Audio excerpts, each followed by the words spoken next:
चर्चा का उत्तर देंगे।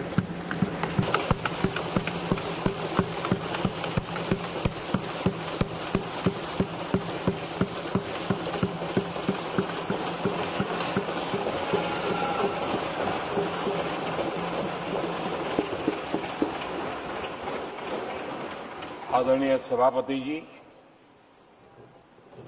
राष्ट्रपति जी के अभिभाषण पर धन्यवाद देने के लिए मैं भी इस चर्चा में शामिल हुआ हूं। राष्ट्रपति महोदया के भाषण में देशवासियों के लिए प्रेरणा भी थी, प्रोत्साहन भी था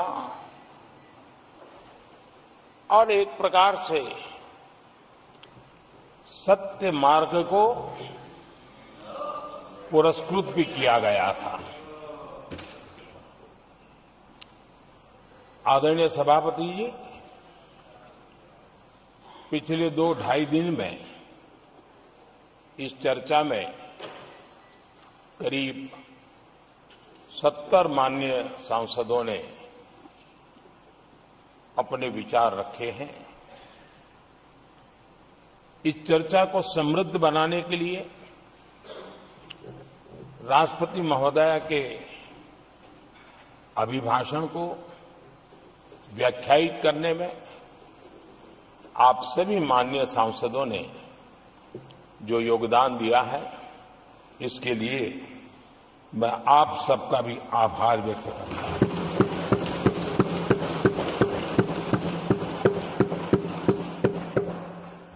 आदरणीय सभापति जी, भारत की आजादी के इतिहास में हमारी संसदीय लोकतांत्रिक यात्रा में बहुत दशकों के बाद देश की जनता ने एक सरकार को तीसरी बार देश की सेवा करने का अवसर दिया।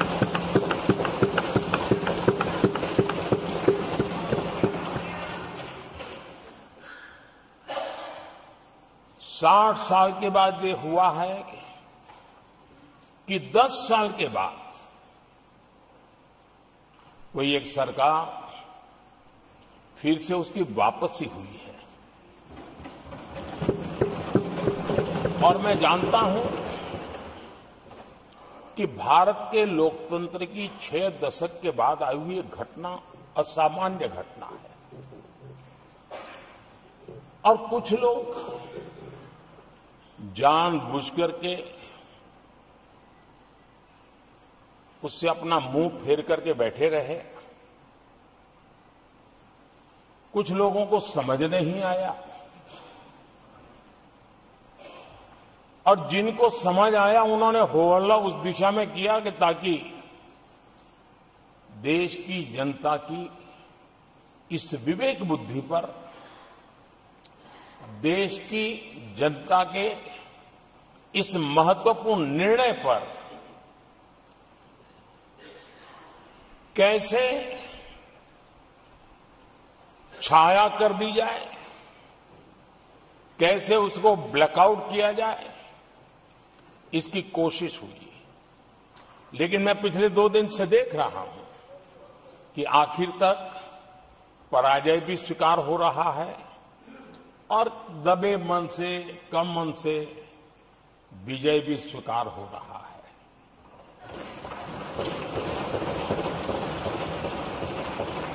आदरणीय सभापति जी, कांग्रेस के हमारे कुछ साथियों को मैं हृदय से धन्यवाद करना चाहता हूं, क्योंकि नतीजे आए तब से हमारे एक साथी की तरफ से मैं देख रहा था, उनकी पार्टी उनको समर्थन तो नहीं कर रहे थे, लेकिन अकेले झंडा लेकर दौड़ रहे थे। और मैं कहता हूं, वो जो कहते थे उनके मुंह में घी शक्कर, और ये मैं क्यों कह रहा हूं? क्योंकि उन्होंने बार बार ढोल पीटा था 1/3 सरकार। इससे बड़ा सत्य क्या हो सकता है कि हमारे 10 साल हुए हैं, 20 और बाकी है। 1/3 हुआ है, 1/3 हुआ है, 2/3 बाकी है। और इसलिए उनकी इस भविष्यवाणी को लिए मैं उनके मुंह में घी सकता।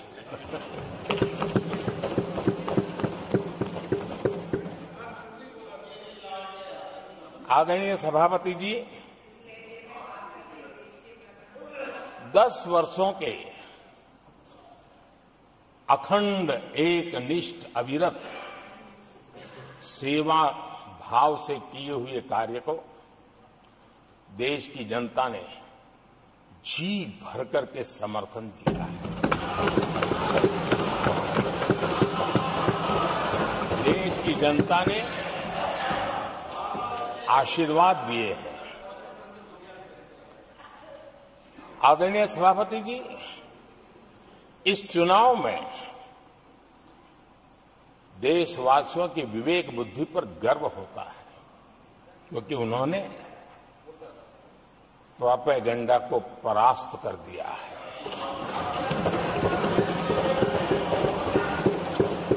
देश की जनता ने परफॉर्मेंस को प्राथमिकता दी है। भ्रम की राजनीति को देशवासियों ने ठुकराया है और भरोसे की राजनीति पर विजय की मोहर लगा।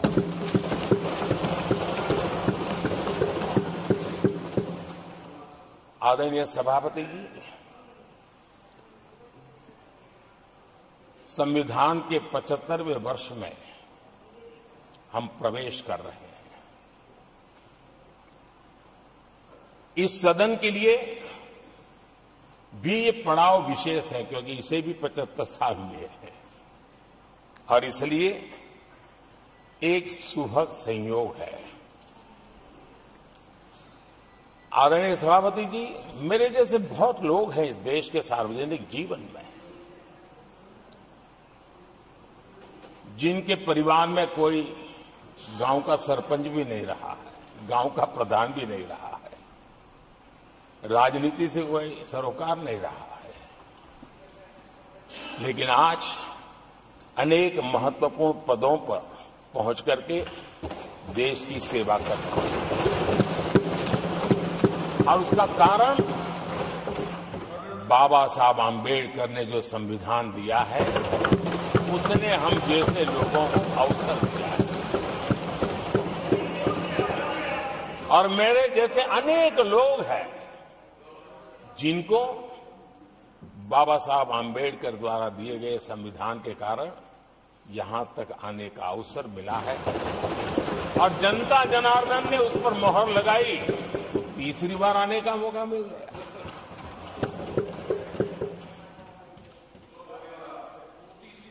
आदरणीय सभापति जी, संविधान हमारे लिए ये कोई आर्टिकल्स का कंपाइलेशन मात्र नहीं है, हमारे लिए उसका स्पिरिट भी और उसके शब्द भी बहुत मूल्यवान है।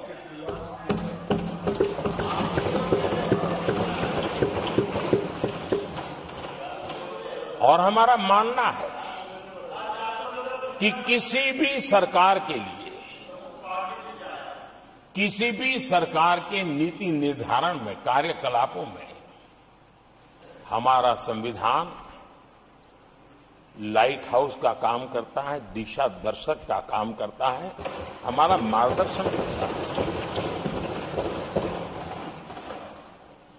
आदरणीय सभापति जी, मुझे याद है मैंने जब लोकसभा में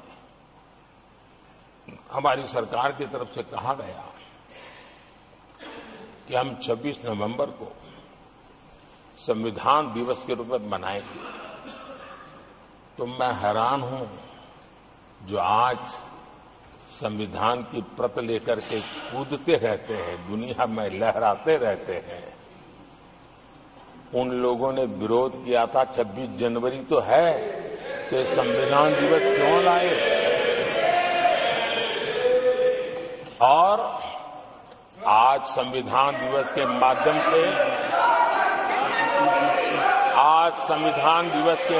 से देश के स्कूल कॉलेजेस में संविधान की भावना को, संविधान की रचना में क्या भूमिका रही है, देश के गणमान्य महापुरुषों ने संविधान के निर्माण में किन कारणों से कुछ चीजों को छोड़ने का निर्णय किया, किन कारणों से कुछ चीजों का स्वीकार करने का निर्णय किया, इसके विषय में हमारे स्कूल कॉलेजेस में विस्तार से चर्चा हो, निबंध स्पर्धाएं हो, चर्चा सभाएं हो, एक व्यापक रूप से संविधान के प्रति आस्था का भाव जगे और संविधान के प्रति समझ विकसित हो। देशवासियों के लिए आने वाला पूरा कालखंड संविधान हमारी सबसे बड़ी प्रेरणा रहे, इसके लिए हम कोशिश करते रहे हैं। और अब जब 75 वर्ष में प्रवेश कर रहे हैं तो हमने इसे एक जन उत्सव के रूप में राष्ट्रव्यापी उत्सव मनाने का तय किया है और इससे देश के कोने कोने में संविधान की भावना को, संविधान के पीछे जो मकसद है उसके विषय में भी देश को अवगत कराने का प्रयास है। आदरणीय सभापति जी, देश की जनता ने हमें तीसरी बार जो अवसर दिया है वो अवसर विकसित भारत, आत्मनिर्भर भारत, इस यात्रा को मजबूती देने के लिए, इस संकल्प को सिद्धि तक ले जाने के लिए हमें देश के कोटि कोटि जनों ने आशीर्वाद दिए हैं।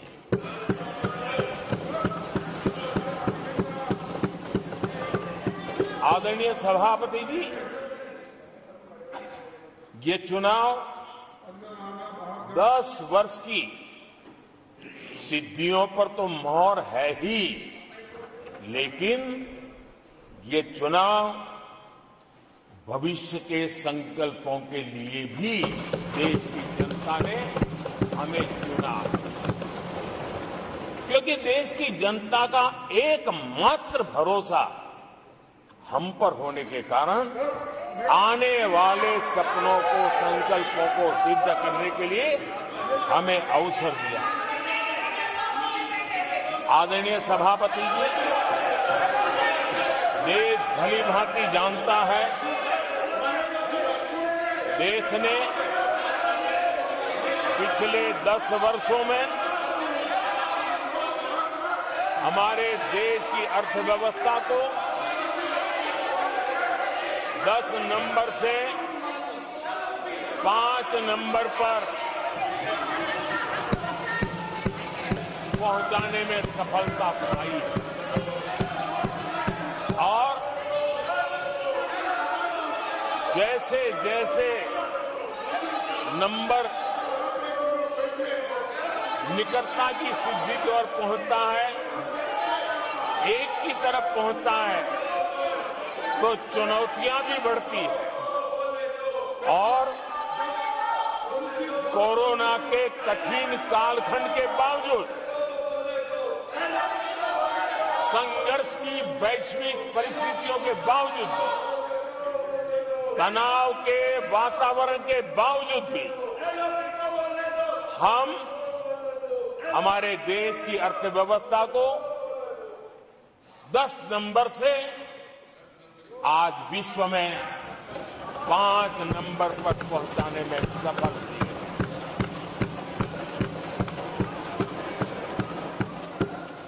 इस बार देश की जनता ने हमें 5 नंबर से 3 नंबर की इकोनॉमी पर पहुंचाने के लिए जनादेश दिया है और मुझे पक्का विश्वास है कि देश की जनता ने हमें जो जनादेश दिया है, हम भारत की अर्थव्यवस्था को विश्व के टॉप 3 में पहुंचा के रहेंगे।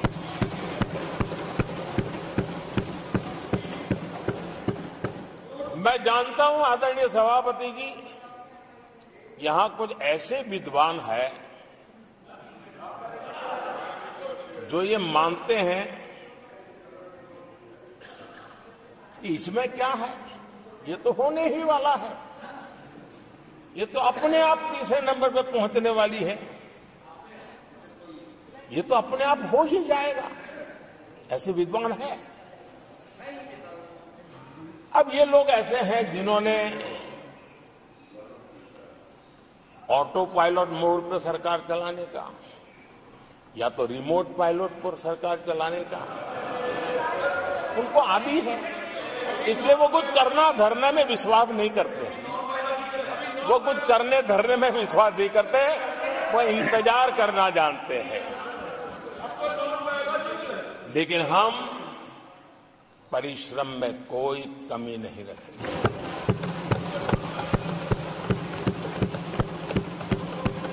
आने वाले वर्षों में पिछले 10 वर्षों में हमने जो किया है उसको गति भी बढ़ाएंगे, उसका विस्तार भी बढ़ाएंगे और गहराई भी होगी, ऊंचाई भी होगी और हम इस संकल्प को पूरा करेंगे।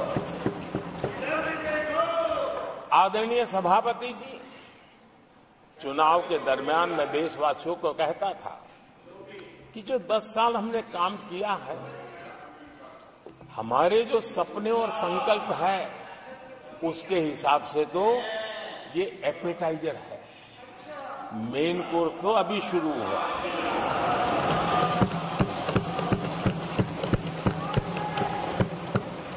आदरणीय सभापति जी, आने वाले 5 साल मूल सुविधाओं के सैचुरेशन के और हम एक सामान्य नागरिक की जो रोजमर्रा की जिंदगी की आवश्यकताएं होती हैं, एक गरिमापूर्ण जीवन जीने के लिए जिन व्यवस्थाओं की, जिन सुविधाओं की, जिस प्रकार के गवर्नेंस की आवश्यकताएं होती हैं, हम इन मूलभूत सुविधाओं के सैचुरेशन का युग के रूप में उसको परिवर्तित करना चाहते हैं। आदरणीय सभापति जी, आने वाले 5 वर्ष गरीबों के खिलाफ निर्णायक लड़ाई के हैं। आने वाले 5 वर्ष गरीबी के खिलाफ, गरीबों की लड़ाई, और मैं मानता हूं गरीब जब गरीबी के खिलाफ लड़ाई के लिए एक सामर्थ्य के साथ खड़ा हो जाता है तो गरीबों की गरीबी के खिलाफ की लड़ाई सफलता को प्राप्त करती है। और इसलिए आने वाले 5 साल गरीबी के खिलाफ लड़ाई के निर्णायक वर्ष है और यह देश गरीबी के खिलाफ लड़ाई में विजयी होकर के रहेगा, ये पिछले 10 साल के अनुभव के आधार पर मैं बहुत विश्वास से कह सकता हूं।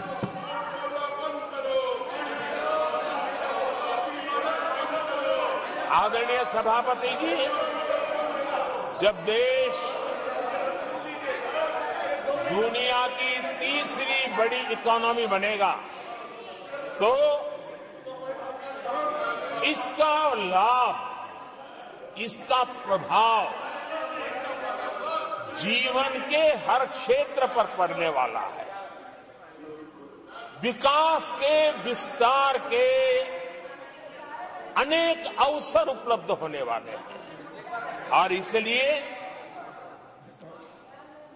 जब हम दुनिया की तीसरे नंबर की इकोनॉमी बनेंगे तब भारत के हर स्तर पर सकारात्मक प्रभाव तो होगा, लेकिन वैश्विक परिवेश में अभूतपूर्व प्रभाव पैदा होने वाला है।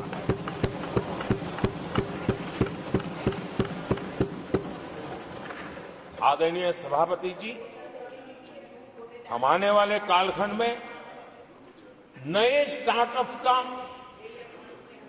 नई कंपनियों का वैश्विक उभार देख रहे हैं और मैं देख रहा हूं कि आने वाले कालखंड में हमारे टियर 2, टियर 3 सिटीज भी ग्रोथ इंजन की भूमिका में देश में बहुत बड़ा कंट्रीब्यूशन करने वाले हैं। आदरणीय सभापति जी, ये शताब्दी टेक्नोलॉजी ड्रिवन शताब्दी है और इसलिए हम कई नए सेक्टर्स में नए फुटप्रिंट्स भी अवश्य रूप से देखेंगे। आदरणीय सभापति जी, आने वाले 5 साल में पब्लिक ट्रांसपोर्ट में बहुत तेजी से बदलाव आने वाला है और इसका लाभ भारत के कोटि-कोटि जनों को जल्द से जल्द मिले, उस दिशा में हम गंभीरता से आगे बढ़ना चाहते हैं। आदरणीय सभापति जी, भारत की विकास यात्रा में हमारे छोटे शहर, चाहे खेल जगत हो, चाहे शिक्षा जगत हो, चाहे इनोवेशन हो, चाहे पेटेंट की रजिस्ट्री हो, मैं साफ देख रहा हूं कि हमारे छोटे छोटे शहर, हजारों की तादाद में से शहर भारत में एक विकास का नया इतिहास गढ़ने वाले हैं।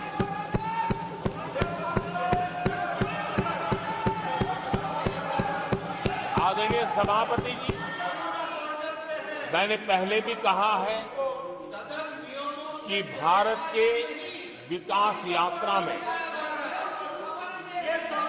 4 प्रमुख स्तंभ, उसका सशक्तिकरण, उनको अवसर, ये बहुत बड़ी ताकत देने वाले हैं। आदरणीय सभापति जी, हमारे देश के किसान, हमारे देश के गरीब, हमारे देश के युवा और हमारे देश की नारी शक्ति, आदरणीय सभापति जी, हमने हमारी विकास यात्रा में हमारा जो फोकस है उसको हमने रेखांकित किया है। आदरणीय सभापति जी, यहां भी कई साथियों ने खेती और किसानी को लेकर के हर एक ने विस्तार से अपने विचार रखे हैं और अनेक बातें सकारात्मक रूप से भी रखी है। मैं किसानों को लेकर सभी सदस्यों को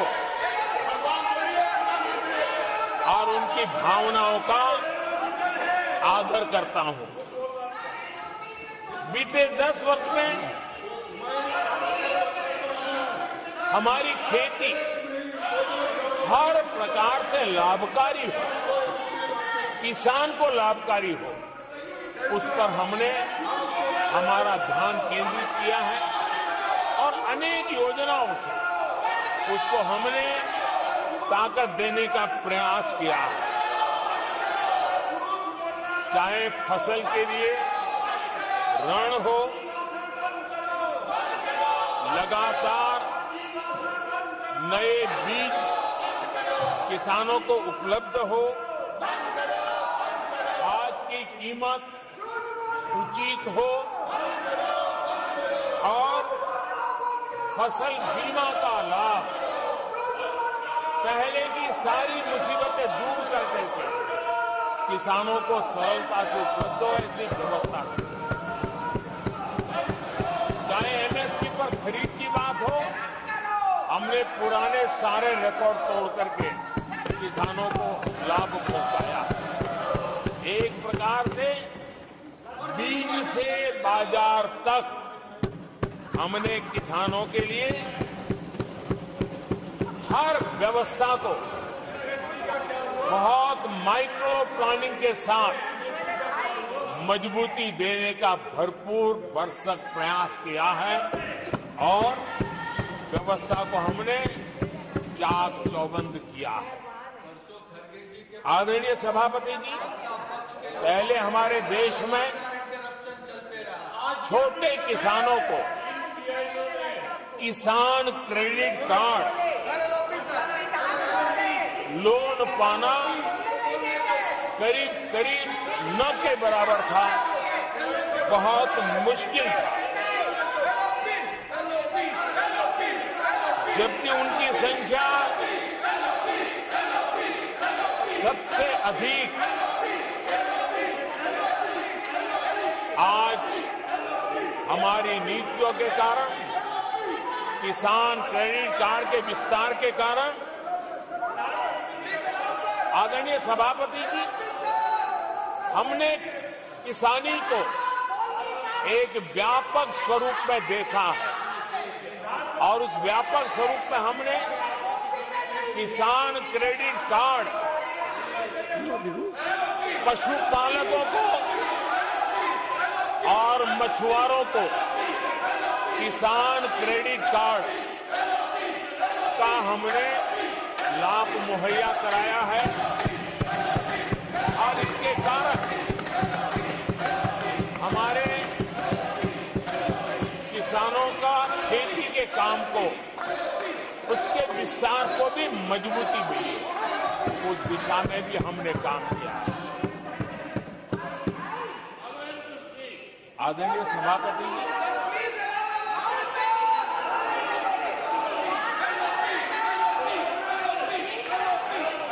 कांग्रेस के कार्यकाल में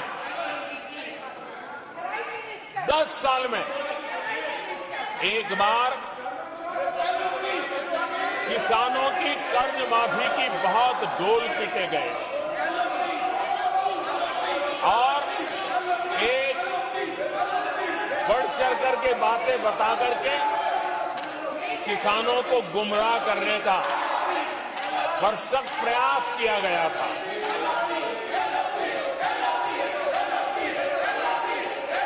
और 60,000 करोड़ की कर्ज माफी, उसका इतना हल्ला मचाया था और एक अनुमान था कि उसके लाभार्थी करीब देश के 3 करोड़ किसान थे। सामान्य गरीब छोटे किसान का तो उसमें नामो निशान नहीं था। जिसको सबसे जरूरत थी, इसकी उनकी योजना में कोई परवाह नहीं थी और उन तक कोई लाभ पहुंच भी नहीं पाया था। लेकिन आदरणीय सभापति जी, जब किसान कल्याण हमारी सरकार के हृदय में, केंद्र में हो, तो नीतियां कैसी बनती हैं, कल्याण कैसे होता है, लाभ कैसे पहुंचता है, उसका मैं इस सदन को उदाहरण देना चाहता हूं। आदरणीय सभापति जी, हमने प्रधानमंत्री किसान सम्मान योजना चलाई और पीएम किसान सम्मान योजना का लाभ, आपको नियमों की जानकारी है और ये आचरण सही नहीं है। 10 करोड़ किसानों को हुआ। मैं इसकी असंसदीय आचरण की भर्त्सना करता हूँ और मैं आप अपने स्थान पर बैठ जाएं। करोड़ रुपए मैं किसानों को करता हूँ कि अपने स्थान पर बैठ जाएं। ये आचरण सही नहीं है।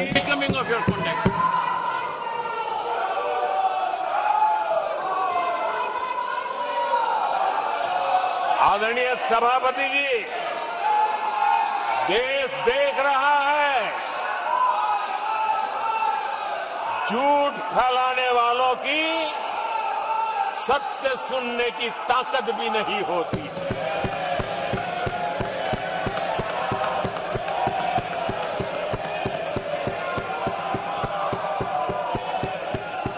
जिनका सत्य से मुकाबला करना, इसके लिए जिनके हौसले नहीं है, वो बैठ करके इतनी चर्चा के बाद उन्होंने उठाए हुए सवालों के जवाब भी सुनने की हिम्मत नहीं है। इन्होंने ये अपर हाउस को अपमानित कर रहे हैं। इस अपर हाउस की महान परंपरा को अपमानित कर रहे हैं। आदरणीय सभापति जी, देश की जनता ने हर प्रकार से उनको इतना पराजित कर दिया है कि अब उनके पास गली मोहल्ले में चीखने के सिवाय कुछ बचा नहीं। नारेबाजी, हो हल्ला और मैदान छोड़ के भाग जाना, यही उनके नसीब में लिखा हुआ। माननीय सदस्यगण, अत्यंत दर्दनाक, पीड़ादायक, अमर्यादित आचरण से देखकर मैं हूं। शासन तीसरे निरंतर लगातार काल में है। 6 दशक के बाद मैंने चर्चा की और मैंने अनुरोध किया कि प्रतिपक्ष के नेता को बिना बेरोक टोक बोलने का सुअवसर दिया। आज वो सदन छोड़कर नहीं गए हैं, मर्यादा छोड़कर गए हैं। आज उन्होंने मुझे पीठ नहीं दिखाई है, भारत के संविधान को पीठ दिखाई है। आज उन्होंने मेरा अनादर और आपका अनादर नहीं किया है, उस शपथ का अनादर किया है जो संविधान के तहत ली है। भारत के संविधान की इससे बड़ी अपमानित बात नहीं हो सकती। ऐसा कैसे हो सकता है? House of elders, the upper house, हमें देश का मार्गदर्शन करना है। मैं उनके आचरण की भर्त्सना करता हूं। देश के 140 करोड़ लोग इसे हाथ होंगे। सदन का मतलब है सत्ता पक्ष की बात सुनो जब आपने अपनी पूरी बात कह दी। माननीय सदस्यगण, आप सब जानते हैं कल देर रात तक चर्चा रखी गई, हर सदस्य को मौका दिया गया। इट इज एन ओकेजन यह where ऐसा they अवसर have है challenged Indian जहां Constitution. उन्होंने भारत के संविधान को They चुनौती have दी। outraged उन्होंने the spirit of Indian Constitution. Bharat के संविधान की They have भावना को आहत disregarded किया है। the oath उन्होंने they have undertaken. जो शपथ ली थी मैं इस कुर्सी उसकी पर भी बैठकर अवमानना की इतना है। दुखी हूं कि भारत के संविधान का इतना बड़ा अपमान, इतना बड़ा मजाक। भारत का संविधान हाथ में रखने की किताब नहीं है, जीने की किताब है। मैं आशा करता हूं कि वो आत्मचिंतन करेंगे, मंथन करेंगे, अपने दिल को टटोलेंगे और कर्तव्य पर आएंगे। माननीय प्रधानमंत्री जी,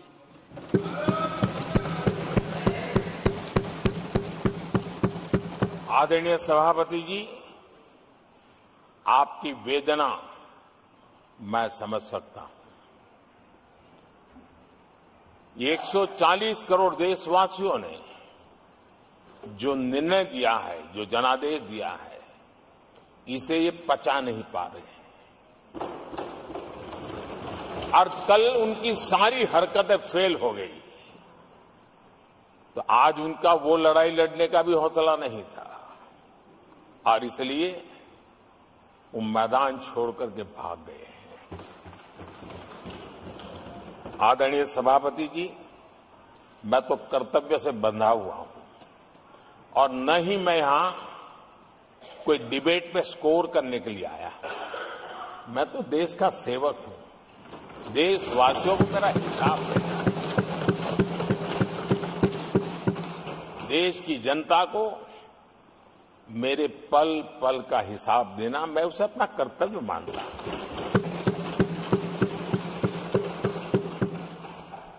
आदरणीय सभापति जी, वैश्विक परिस्थितियां ऐसी पैदा हुई कि फर्टिलाइजर के लिए बहुत बड़ा संकट पैदा हुआ। हमने देश के किसान को मुसीबत में नहीं आने दिया और हमने करीब करीब 12 लाख करोड़ रुपया फर्टिलाइजर में सब्सिडी दी है और जो भारत के आजादी के इतिहास में सर्वाधिक है और उसी का परिणाम है कि हमारे किसान को फर्टिलाइजर का इतना बड़ा बोझ उस तक हमने जाने नहीं दिया। सरकार ने अपने कंधे पर उसको उठा लिया है।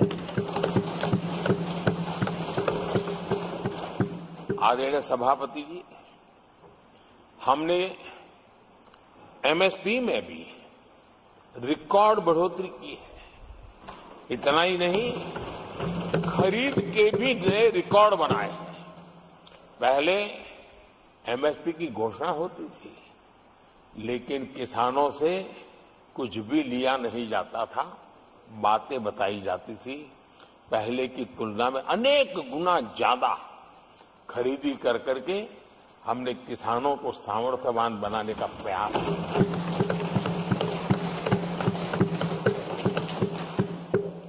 आदरणीय सभापति जी,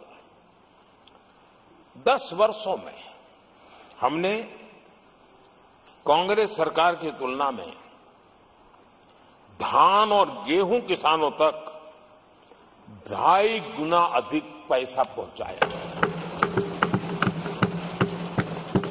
और हम आने वाले 5 साल सिर्फ इसी का इंक्रीमेंटल वृद्धि करके रुकना नहीं चाहते हैं।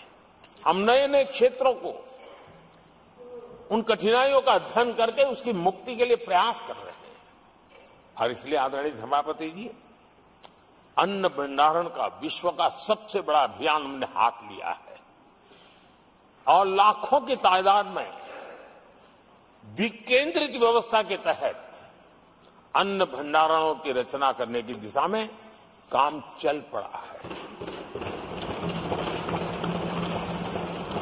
फल और सब्जी एक ऐसा क्षेत्र है, हम चाहते हैं किसान उस तरफ मुड़े और उसके भंडारण के लिए भी एक व्यापक इंफ्रास्ट्रक्चर की दिशा में हम काम कर रहे हैं। आदरणीय सभापति जी, सबका साथ सबका विकास इस मूल मंत्र को लेकर के हमने देश सेवा की हमारी यात्रा को निरंतर विस्तार देने का प्रयास किया है। देशवासियों को गरिमापूर्ण जीवन देना ये हमारी प्राथमिकता रही है। आजादी के बाद अनेक दशकों तक जिनको कभी पूछा नहीं गया, आज मेरी सरकार उनको पूछती तो है, उनको पूजती भी है।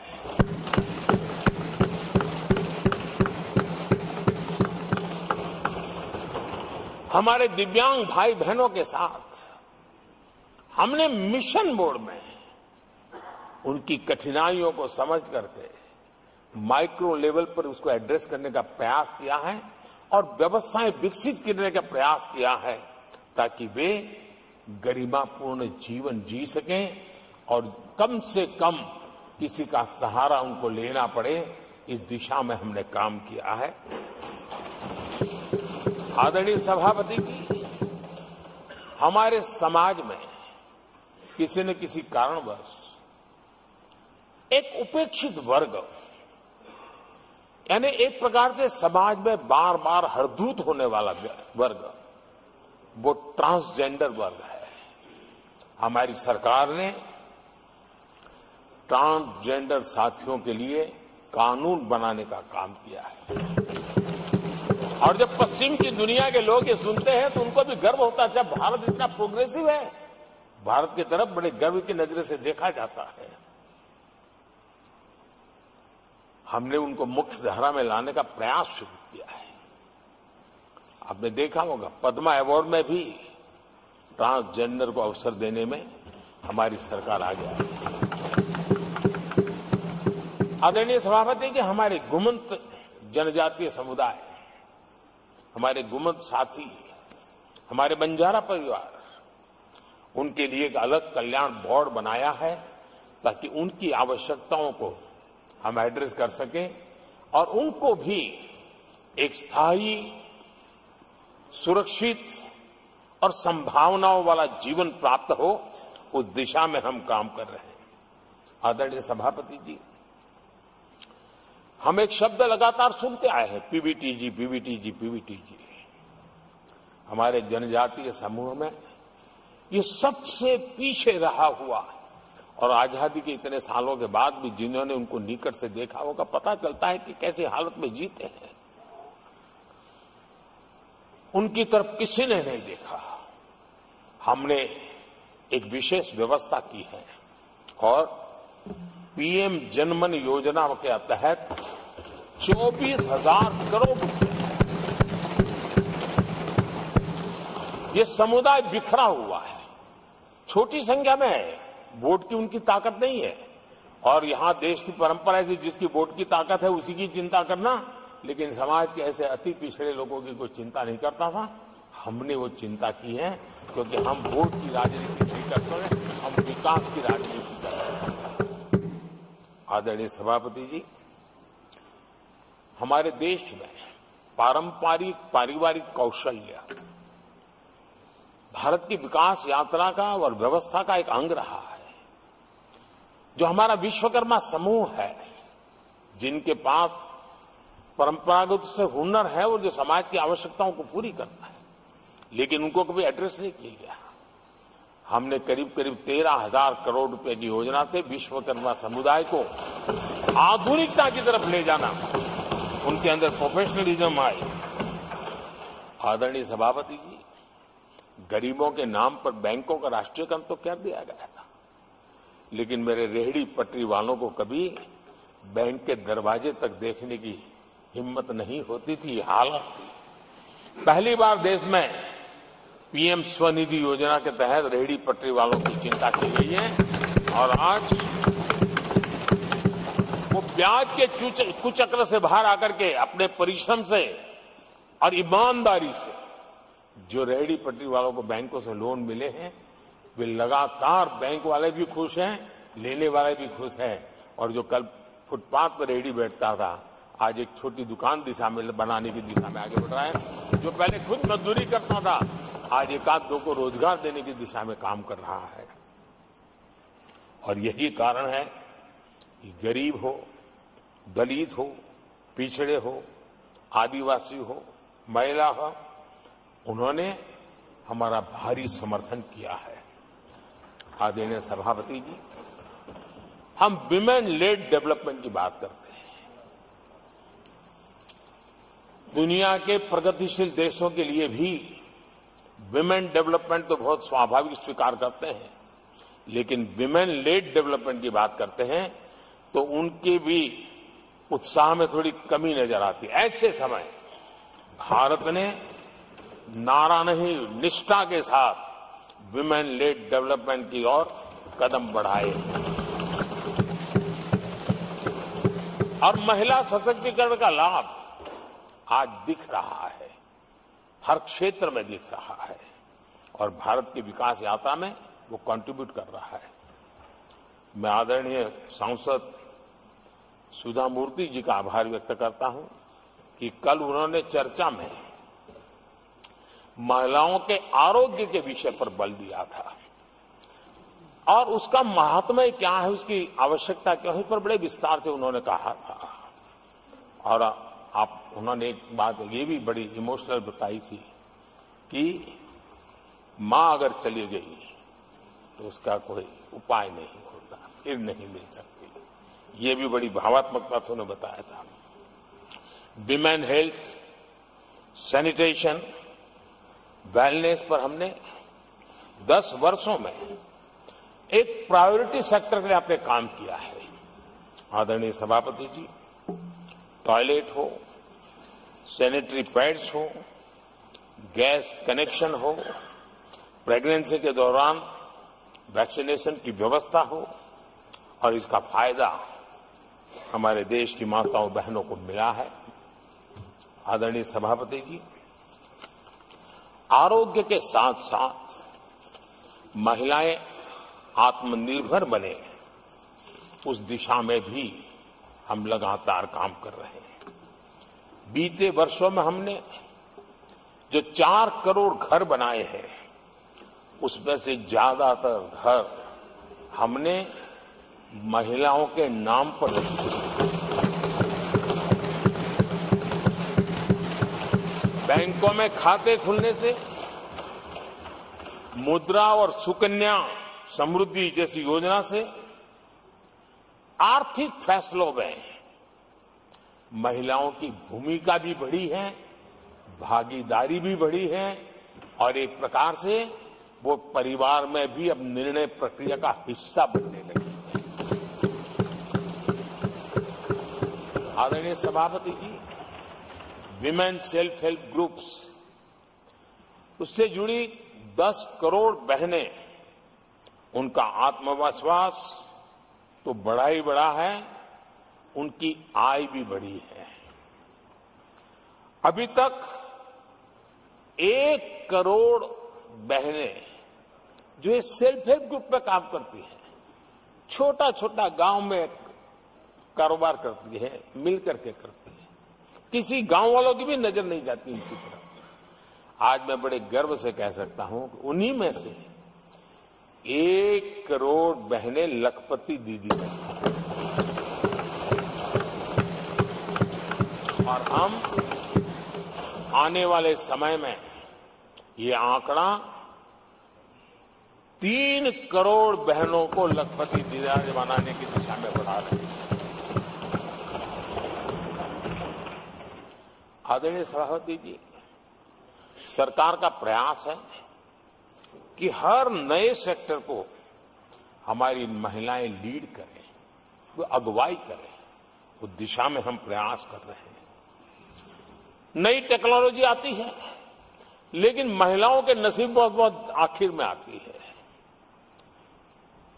हमारी कोशिश है कि नई टेक्नोलॉजी का पहला अवसर हमारी महिलाओं के हाथ लगे और वे इसको और इसी के तहत नमो ड्रोन दीदी ये अभियान बहुत सफलतापूर्वक आगे बढ़ा है और आज गांव में किसानों को मदद करने का टेक्नोलॉजी के माध्यम से काम गांव की हमारी महिलाएं कर रही है। और मैं जब उनसे बात कर रहा था मुझे कह रही है, अरे साहब हम लोग कभी साइकिल भी नहीं चलाना जानते थे, आपने हमें पायलट बना दिया है और पूरा गांव हमें पायलट दीदी के नाम से जानने लगा। और इस गरिमापूर्ण बात उनके जीवन में आगे बढ़ने के लिए बहुत बड़ी ताकत बन जाता है, एक बहुत बड़ा ड्राइविंग फोर्स बन जाता है। आदरणीय सभापति जी, देश का दुर्भाग्य है कि ऐसे संवेदनशील मामलों में भी राजनीति जब होती है तब देशवासियों को, विशेषकर महिलाओं को अकल्प पीड़ा होती है। ये जो महिलाओं के साथ होते अत्याचार में विपक्ष का जो सिलेक्टिव रवैया है, ये सिलेक्टिव रवैया बहुत ही चिंताजनक है। आदरणीय सभापति जी, मैं आपके माध्यम से देश को बताना चाहता हूं, मैं किसी राज्य के खिलाफ नहीं बोल रहा हूं, न ही मैं कोई राजनीतिक स्कोर करने के लिए बोल रहा हूं, लेकिन कुछ समय पहले मैंने बंगाल से आई कुछ तस्वीरों को सोशल मीडिया पे वीडियो देखा। एक महिला को वहां सरेआम सड़क पर पीटा जा रहा है। वो बहन चीख रही है, लेकिन वहां खड़े हुए कोई उसकी मदद के लिए नहीं आ रहा है, वीडियो बनाने में लगे हुए हैं। और जो घटना संदेश खली में हुई, जिसकी तस्वीरें रोंगटे खड़े करने वाली है, लेकिन बड़े बड़े दिग्गज मैं सुन रहा हूं कल से, इसके लिए पीड़ा उनके शब्दों में भी नहीं झलक रही है। इससे बड़ा शर्मिंदगी का दुखद चित्र क्या हो सकता है। और जो अपने आप को बहुत बड़े प्रगतिशील नारी नेता मानते हैं, वो भी मुंह पे ताले लगा करके बैठ गए, क्योंकि संबंध उनके राजनीतिक जीवन से जुड़े किसी दल से या उस राज्य से है। और इसलिए आप महिलाओं पर हो रही पीड़ा को चुपचाप हो जाए। आदरणीय सभापति जी, मैं समझता हूं कि जिस प्रकार से दिग्गज लोग भी ऐसी बातों को नजरअंदाज करते हैं, तब देश को तो पीड़ा होती है, हमारी माताओं बहनों को ज्यादा पीड़ा होती है। आदरणीय सभापति जी, राजनीति इतनी सिलेक्टिव हो और जहां उनकी राजनीति को अनुकूल नहीं होता है तो उनको सांप सूंघ जाता है, ये बहुत चिंता का विषय है। आदरणीय सभापति जी, भारत की जनता ने तीसरी बार पूर्ण बहुमत की स्थिर सरकार चुनकर देश में तो स्थिरता और निरंतरता को तो आदेश दिया ही है, लेकिन इस चुनाव के नतीजों ने विश्व को आश्वस्त किया है। आदरणीय सभापति जी,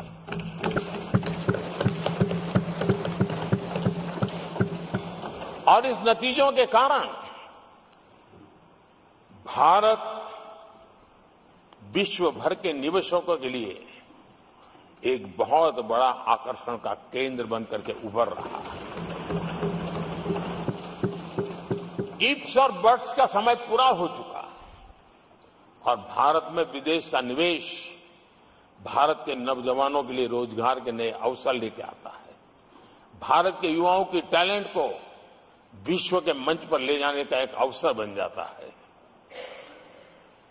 आदरणीय सभापति जी, honourable prime minister, honourable members, प्रधानमंत्री जी, the reply to the discussion on the motion of thanks on the president's address is underway. If the House agrees, the lunch hour may be dispensed with to conclude the discussion. Do I have the leave of the House to dispense with the lunch hour today? क्या सबकी सहमति है? Honourable prime जी, minister, माननीय प्रधानमंत्री जी। आपने मुझे भी एक मौका दिया है जो मेरे से पहले एक चेयरमैन को ही मिला है, to listen to the prime minister कि वे प्रधानमंत्री जी को सुने तीसरी बार जब वो राष्ट्रपति के अभिभाषण पर उत्तर दे रहे हैं। और आपसे इंस्पिरेशन लेकर आप देखिए, टेबल के ऊपर हमने पुरुषों का 1/3 रिजर्वेशन कर दिया है। ऑनरेबल प्राइम मिनिस्टर, आदरणीय सभापति जी, वैश्विक अर्थव्यवस्थाओं में संतुलन जो चाहते हैं उनका भारत का ये विजय उनके लिए एक बहुत बड़ी नई आशा लेकर के आया है। आज विश्व पारदर्शिता पर भरोसा करती है और भारत उसके लिए एक बहुत ही श्रेष्ठ भूमि के रूप में उभर रहा है। आदरणीय सभापति जी, इस चुनाव नतीजों से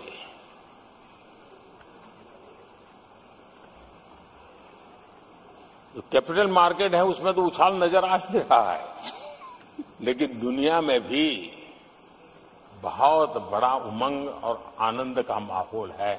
मैं अपने व्यक्तिगत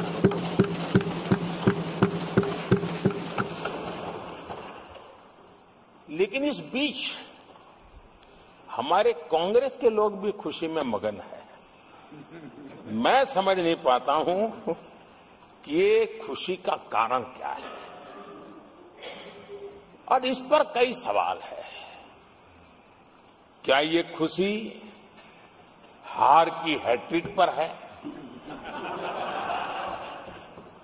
क्या ये खुशी नर्वस 90 के शिकार होने पर है? क्या ये खुशी एक और असफल लॉन्च की है? आदरणीय सभापति जी, मैं देख रहा था ये उत्साह उमंग से खड़गे जी भी बड़े नजर आ रहे थे, लेकिन शायद खड़गे जी ने उनकी पार्टी की बड़ी सेवा की है, क्योंकि जो ये पराजय का ठिकरा जिन पर फूटना चाहिए था उनको उन्होंने बचा लिया और खुद दीवार पर के खड़े हो गए।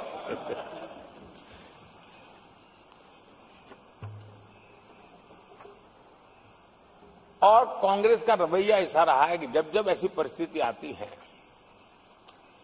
तो दलित को, पिछड़े को ही ये मार झेलनी पड़ती है और वो परिवार बच निकल जाता है। इसमें भी यही नजर आ रहा है। इन दिनों आपने देखा होगा लोकसभा में स्पीकर के चुनाव का मसला हुआ, उसमें भी पराजय तो तय थी, लेकिन आगे किसको किया? एक दलित को बड़ी चलाने के लिए खेल खेला उन्होंने। उनको मालूम था कि वो पराजित होने वाले, लेकिन उन्हीं को आगे किया। राष्ट्रपति उपराष्ट्रपति पद के चुनाव थे तो 2022 में उन्होंने उपराष्ट्रपति पद के लिए सुशील कुमार शिंदे जी को आगे किया, उनको मरवा दिया। दलित मरे उनका कुछ जाता नहीं है। 2017 में हार तय थी तो उन्होंने मीरा कुमार को लगा दिया, पराजय हुआ, उनको पराजय झेलना पड़ा। कांग्रेस की एससी, एसटी, ओबीसी ये विरोधी मानसिकता है, जिसके कारण ये पूर्व राष्ट्रपति श्री रामनाथ कोविंद जी का अपमान करते रहे। इसी मानसिकता के कारण देश की पहली आदिवासी महिला राष्ट्रपति को भी उन्होंने अपमानित करना, विरोध करने में कोई कमी नहीं दी और ऐसे शब्दों का प्रयोग किया जो कोई नहीं कर सकता है। आदरणीय सभापति जी, ये संसद, ये उच्च सदन सार्थक वाद विवाद संवाद और इस मनोमंथन में से अमृत निकाल करके देशवासियों देने के लिए है। ये देश का सबसे बड़ा मंच माना जाएगा। लेकिन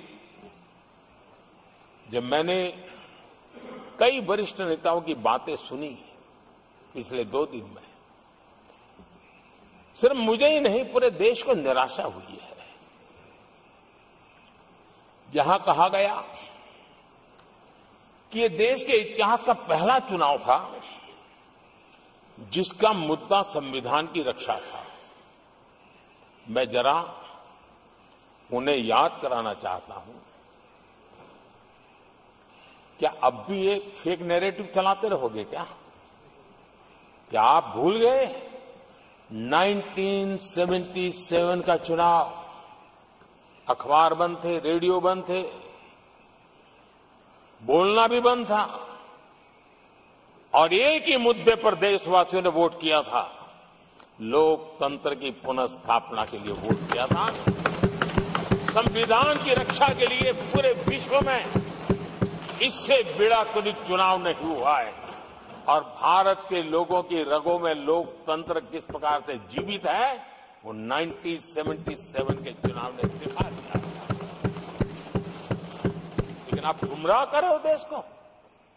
मैं मानता हूं कि संविधान की रक्षा का वो सबसे बड़ा चुनाव था और उस समय देश की विवेक बुद्धि ने संविधान की रक्षा के लिए उस समय सत्ता पर बैठे हुए लोगों को उखाड़ करके फेंक दिया था। और इस बार अगर संविधान की रक्षा का चुनाव था तो देशवासियों ने संविधान की रक्षा के लिए हमें योग्य पाया है। संविधान की रक्षा के लिए देशवासियों को हम पर भरोसा है। कहां अगर संविधान की रक्षा कोई कर सकता है तो यही लोग कर सकते हैं और देशवासियों ने हमें जनादेश दिया है। आदरणीय सभापति जी,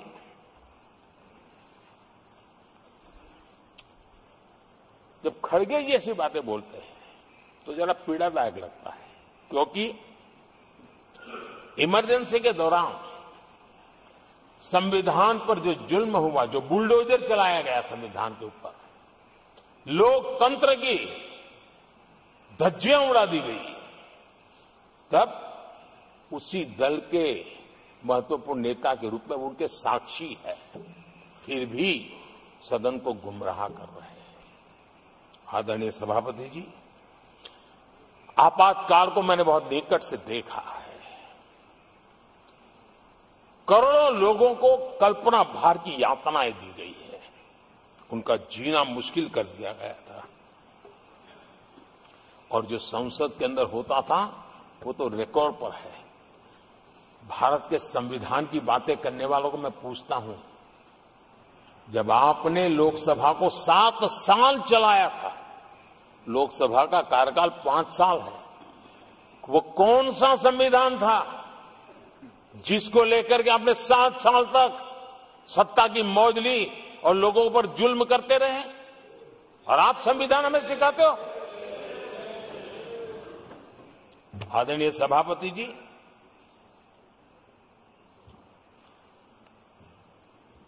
दर्जनों आर्टिकल्स पर,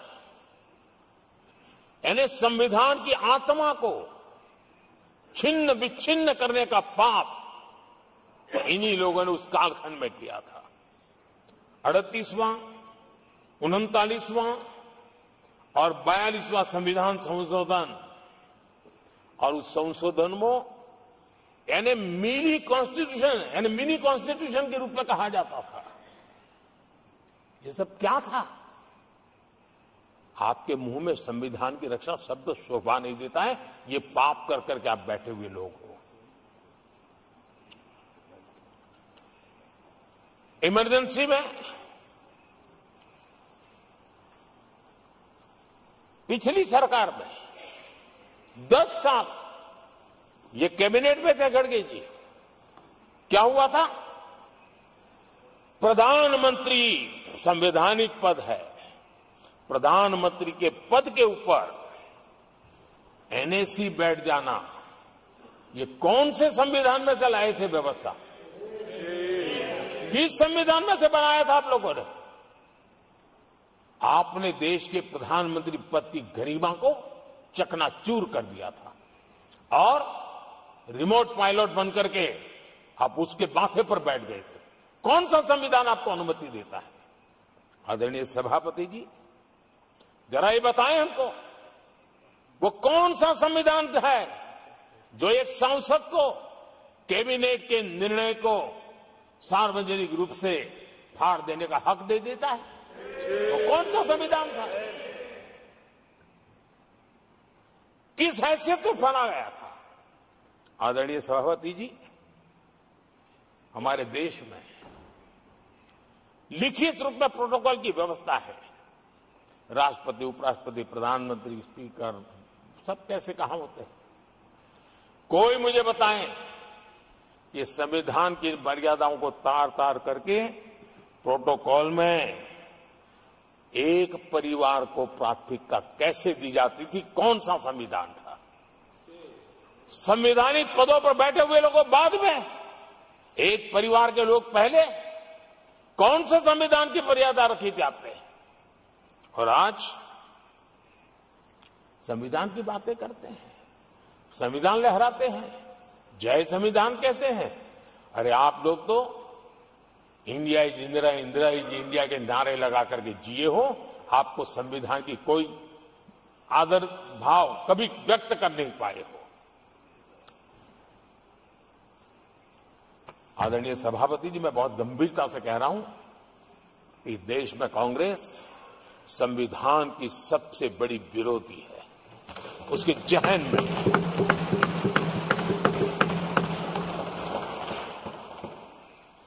आदरणीय सभापति जी, इस पूरी चर्चा के दरमियान उनको 200-500 साल की बातें करने का तो हक है, लेकिन इमरजेंसी की बात के लिए तो वो बहुत पुराना हो गया। तो आपके पाप पुराने हो जाते हैं तो खत्म हो जाते हैं क्या? आदरणीय सभापति जी, इस हाउस में कोशिश की गई संविधान की बात करना, लेकिन इमरजेंसी को कभी भी आने नहीं देना। ये चर्चा करने का अनुभव है, लेकिन ये देश, इनके साथ जो लोग बैठे हैं उसमें भी बहुत लोग हैं जो इमरजेंसी के भुक्तभोगी रहे हैं, लेकिन उनकी कुछ मजबूरियां होगी कि आज उनके साथ उन्होंने बैठना पसंद किया है। मतलब अवसरवादिता का ये दूसरा नाम है। संविधान के प्रति समर्पण का भाव होता तो ऐसा नहीं करते। आदरणीय सभापति जी, आपातकाल सिर्फ एक राजनीतिक संकट नहीं था, लोकतंत्र संविधान के साथ साथ ये बहुत बड़ा मानवीय संकट भी था। अनेक लोगों को टॉर्चर किया गया था, अनेक लोग जेल में मृत्यु को शरण हुए थे। जयप्रकाश नारायण जी की स्थिति इतनी खराब हुई कि बाहर आकर के वो कभी ठीक नहीं हो पाए। ये हाल उन्होंने कर दिया था। और प्रताड़ना सिर्फ राजनेताओं की नहीं, आम आदमी को भी नहीं छोड़ा गया था, सामान्य आदमी को भी नहीं। और इनका इतने सारे जुल्म, उसमें इनके लोग भी थे अंदर, उनके साथ भी ये जुल्म हुआ। लेकिन आज भूल, आदरणीय सभापति, वो दिन ऐसे थे कि जो कुछ लोग घर से निकले कभी घर लौट करके वापिस नहीं आए और पता तक नहीं चला कि उनका शरीर कहां गया। यहां तक की घटनाएं घटी थी। आदरणीय सभापति जी, ये बहुत सी पार्टियां जो उनके साथ बैठी हैं, वो अल्पसंख्यकों की आवाज होने का जरा दावा करते और बड़े ज्यादा चिल्ला करके बोलते हैं। क्या कोई मुजफ्फरनगर और तुर्कमान गेट, वहां अल्पसंख्यकों के साथ इमरजेंसी में क्या हुआ था, जरा याद करने की हिम्मत करते हैं क्या? बोलने की हिम्मत करते हैं क्या?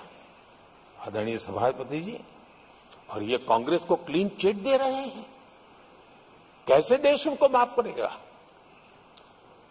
ये शर्मनाक है कि ऐसी तानाशाही को भी आज सही कहने वाले लोग हाथ में संविधान की प्रत लेकर के अपने काले कारनामों को छुपाने की कोशिश कर रहे हैं।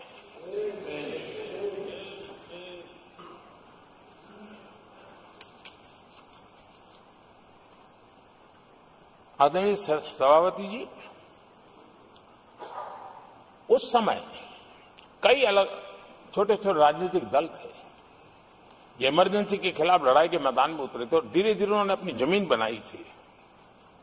आज वो कांग्रेस का सहयोग कर रहे हैं और मैंने कल लोकसभा में कहा था, अब कांग्रेस का परजीवी युग शुरू हुआ है। ये परजीवी कांग्रेस है, जहां वो खुद अकेले लड़े वहां उनका स्ट्राइक रेट शर्मजनक है और जहां किसी के सहारे, किसी के कंधे पर बैठने का मौका मिला वहीं पर से बच करके आए हैं। देश की जनता ने आज भी उनको स्वीकार नहीं किया है, वो किसी की आड़ में आए हैं। ये कांग्रेस परजीवी है, किसी और के कारण सहयोगी दलों के वोट खा करके वो जरा फली फूली है ऐसा दिखता है। और कांग्रेस का परजीवी होने का कारण उनके अपने कारनामों से है। वे देश की जनता का विश्वास नहीं लेता है, वो जोड़ तोड़ करके बचने का रास्ता खोज रहे हैं। जनता जनार्दन का विश्वास जीतने के लिए इनके पास कुछ नहीं है, इसलिए फेक नैरेटिव के द्वारा, फेक वीडियो के द्वारा देश को भ्रमित करके, गुमराह करके अपने कारनामे करने की आदत है। आदरणीय सभापति जी, इस सदन में, ये उच्च सदन है, यहां विकास के विजन पर चर्चा होना स्वाभाविक अपेक्षित है, लेकिन भ्रष्टाचार के गंभीर आरोपों से घिरे लोग, ये कांग्रेस वाले भ्रष्टाचारी बचाओ आंदोलन चलाने लग गए हैं बेशर्मी के साथ। जिनको सजाएं मिली है भ्रष्टाचार में, इनके साथ तस्वीरें निकालने में उनको मजा आ रहा है। पहले ये लोग हमको पूछते थे, बातें तो बड़ी करते थे, भ्रष्टाचारियों पर कार्रवाई क्यों नहीं होती है? और जब भ्रष्टाचारी जेल जा रहे हैं तो हंगामा कर रहे हैं। क्या आप लोगों को जेल क्या भेज रहे हो? आदरणीय सभापति जी, यहां चर्चा के दौरान केंद्र की जांच एजेंसियों पर आरोप लगाए गए हैं। जांच एजेंसियों का ये सरकार दुरुपयोग कर रही है, ऐसा कहा गया है। आदरणीय सभापति जी, अब आप मुझे बताइए, भ्रष्टाचार करे आप, शराब घोटाला करे आप, बच्चों के क्लास के बनाने में घोटाला करे आप, पानी तक में घोटाला करे आप, आपकी शिकायत करे कांग्रेस, आपको कोर्ट में घसीट करके ले जाए कांग्रेस, और अब कार्रवाई हो तो गाली दे मोदी को।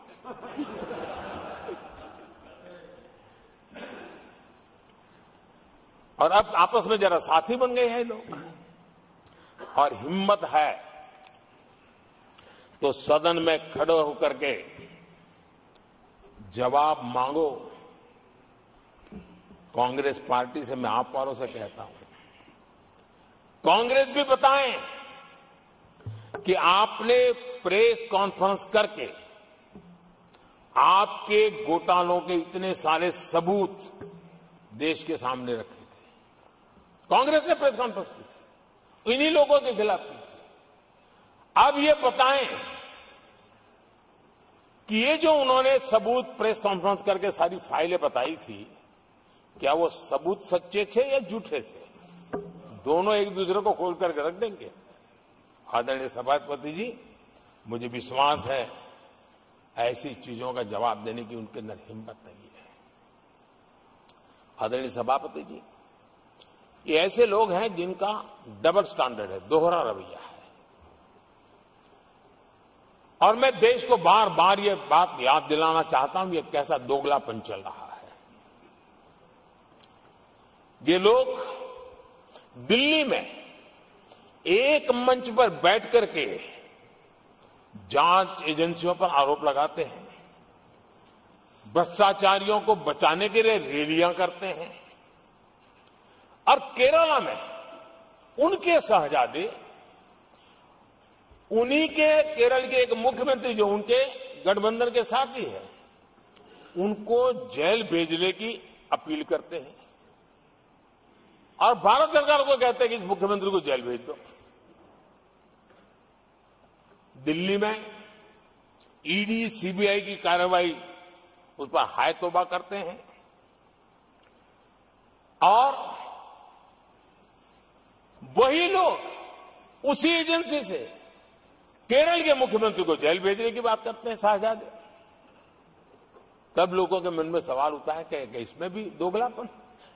आदरणीय सभापति जी, छत्तीसगढ़ में कांग्रेस सरकार के मुख्यमंत्री के साथ शराब घोटाला जुड़ा। यही आप पार्टी वाले चीख चीख करके कहते थे कि ईडी सीबीआई को लगा दो और इस मुख्यमंत्री को जेल में डाल दो, खुलेआम कहते थे। और ईडी ये काम करे इसके लिए गुजारिश करते थे। उनको तब ईडी बहुत प्यारा लगता है। आदरणीय सभापति जी, ये आज जो लोग जांच एजेंसियों को बदनाम कर रहे हैं, हल्ला मचा रहे हैं, मैं जरा उनकी याददाश्त पर जोर डालना चाहिए, मैं ऐसा उनका आग्रह करता हूं। जांच एजेंसियों का पहले दुरुपयोग कैसे होता था, कौन करता था, मैं जरा बताना चाहता हूं। मैं कुछ बयान आपके सामने रखता हूं। ये पहला बयान है 2013 का। बयान क्या है? कांग्रेस से लड़ना आसान नहीं है, जेल में डाल देगी, सीबीआई पीछे लगा देगी। कांग्रेस सीबीआई व इनकम टैक्स का भय दिखा करके समर्थन लेती है। ये स्टेटमेंट किसका है? ये बयान है स्वर्गीय मुलायम सिंह जी का। कांग्रेस एजेंसियों का कैसा दुरुपयोग करता है, ये मुलायम सिंह जी ने कहा था। और यहां इस सदन के माननीय सदस्य रामगोपाल जी को मैं जरा पूछना चाहता हूं कि रामगोपाल जी, क्या नेताजी कभी झूठ बोलते थे क्या? नेताजी तो सच बोलते थे। आदरणीय सभापति जी, मैं रामगोपाल जी को ये भी कहा जरा भतीजे को भी बताएं, क्योंकि उनको भी याद दिलाए कि राजनीति में कदम रखते ही भतीजे पर सीबीआई का फंदा लगाने वाले कौन थे, जरा याद दिला दें उनको, पता चलेगा। आदरणीय सभापति जी, मैं एक और बयान पढ़ता हूं, ये भी साल 2013 का है।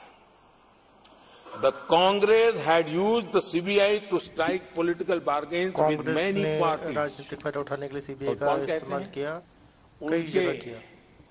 कॉमरेड श्रीमान प्रकाश कराज जी ने ये कहा हुआ है, 2013 में कहा। एजेंसियों का कौन दुरुपयोग करता था? एक और महत्वपूर्ण स्टेटमेंट में पढ़ता हूं और मैं याद दिलाना चाहता हूं, स्टेटमेंट क्या है कि सीबीआई पिंजरे में बंद तोता है जो मालिक की आवाज में बोलता है। ये किसी राजनीतिक व्यक्ति का बयान नहीं है, ये हमारे देश की सुप्रीम कोर्ट ने यूपीए सरकार के समय कहा हुआ बयान है। एजेंसियों का दुरुपयोग कौन करता था, इसके जीते जागते सबूत आज मौजूद हैं। आदरणीय सभापति जी, भ्रष्टाचार के विरुद्ध लड़ाई ये मेरे लिए चुनाव हार जीत का तराजू नहीं है। मैं चुनाव हार जीत के लिए, भ्रष्टाचार के लिए लड़ाई नहीं लड़ रहा हूं। ये मेरा मिशन है, ये मेरा कन्विक्शन है। और मैं मानता हूं कि भ्रष्टाचार एक ऐसी दिमक है जिसने देश को खोखला कर दिया है। इस देश को भ्रष्टाचार से मुक्ति दिलाने के लिए, भ्रष्टाचार के प्रति सामान्य मानवी के मन में नफरत पैदा करने के लिए मैं जी जान से जुटा हुआ हूं और मैं इस पवित्र कार्य मानता हूं। 2014 में जब हमारी सरकार बनी तो हमने दो बड़ी बातें कही थी।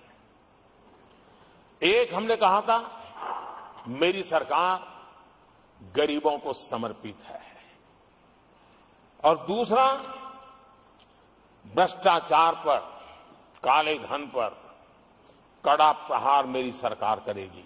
ये मैंने 2014 में सार्वजनिक रूप से कहा था। इसी ध्येय को लेकर के एक तरफ गरीबों के कल्याण के लिए विश्व की सबसे बड़ी कल्याण योजना हम चला रहे हैं, गरीब कल्याण योजना चला रहे हैं।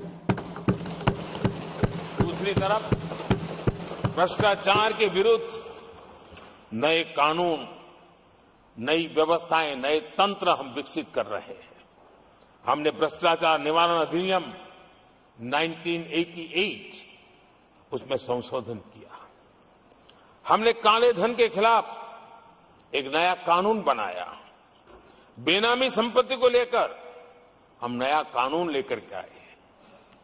इन कानूनों से भ्रष्ट अधिकारियों पर भी कार्रवाई हो गई, लेकिन लीकेज हटाने के लिए हमने सकारात्मक रूप से गवर्नमेंट में भी बदलाव लाया। हमने डायरेक्ट बेनिफिट ट्रांसफर पर बल दिया। हमने डिजिटल टेक्नोलॉजी का भरपूर उपयोग किया है, और तभी आज हर लाभार्थी तक उसके हक का फायदा तुरंत सीधा पहुंच रहा है।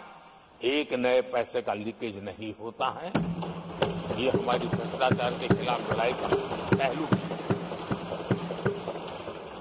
और जब सामान्य नागरिक को ये व्यवस्थाएं मिलती है तब उसका लोकतंत्र पे भरोसा बढ़ता है, उसको सरकार में अपनापन महसूस होता है, और जब अपनापन महसूस होता है ना, तब तीसरी बार बैठने का मौका मिलता है।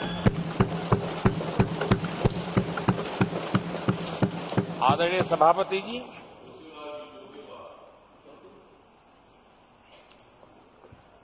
मैं निसंकोच रूप से कहना चाहता हूं, लाग लपेट नहीं रखता हूं, और मैं देशवासियों को भी कहना चाहता हूं कि मैंने एजेंसियों को भ्रष्टाचार और भ्रष्टाचारियों पर कड़ों से कठोर कार्रवाई करने के लिए खुली छूट दे के रखी है।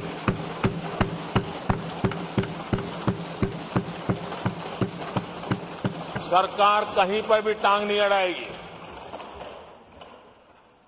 हां, वो ईमानदारी से काम करे, ईमानदारी के लिए काम करे, ये मेरी सूचना है।